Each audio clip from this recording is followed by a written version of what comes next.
जिले के 13 मंडलों पर चल रहे धरना प्रदर्शन के विषय में जब हेमंत हरीत को याद दिलाया गया कि जिले में धारा 144 लागू है, तो उन्होंने कहा कि हमने आवेदन देकर प्रशासन को ध्यान दिलाया था। वहीं इस मामले में अतिरिक्त पुलिस अधीक्षक राजीव कुमार मिश्रा ने कहा कि किसी भी प्रकार के धरने की अनुमति प्रशासन द्वारा नहीं दी गई है। आवेदन देने से अनुमति नहीं होती है। जिले में 144 लागू है तो अनुमति का सवाल ही खड़ा नहीं होता है। जब ऐसे में बगैर अनुमति के भाजपा के धरने पर प्रशासन की कार्रवाई होने की संभावना जताई जा रही है। भारतीय जनता पार्टी के प्रदेश नेतृत्व के अनुसार आज भारतीय जनता पार्टी के 13 ही मंडलों में सोसाइटी के सामने धरने दिए जा रहे हैं।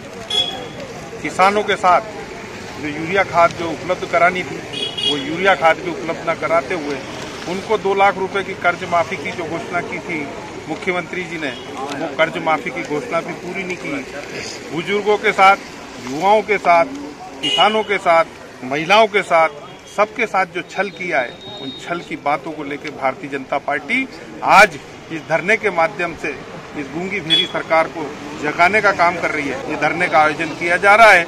इस धरने के माध्यम से हमने सभी जगह अपने अपने प्रभार क्षेत्र के जिले के पदाधिकारी, जनप्रतिनिधि सभी को भेजा है और सभी जगह धरने चल रहे हैं। हमने प्रशासन को जो सूचनार्थ जो लगा हमारा आवेदन रहता है, वो आवेदन हमने लगा दिया। 144 धारा लागू है और जहां तक धरना प्रदर्शन के संबंध में कोई अनुमति किसी प्रकार से नहीं दी गई है और अभी अगर कोई ऐसी स्थिति बनती है तो दिखवाया जाएगा कि 144 का उल्लंघन हुआ है कि नहीं हुआ है। हालांकि उसमें कलेक्टर महोदय को अधिकार हैं उसके संबंध में यदि ऐसी स्थिति आती है और वो उचित समझते हैं तो उसमें छूट देने के, तो सारी उन सब परिस्थितियों को देखते हुए इसमें निर्णय ले लिया जाएगा।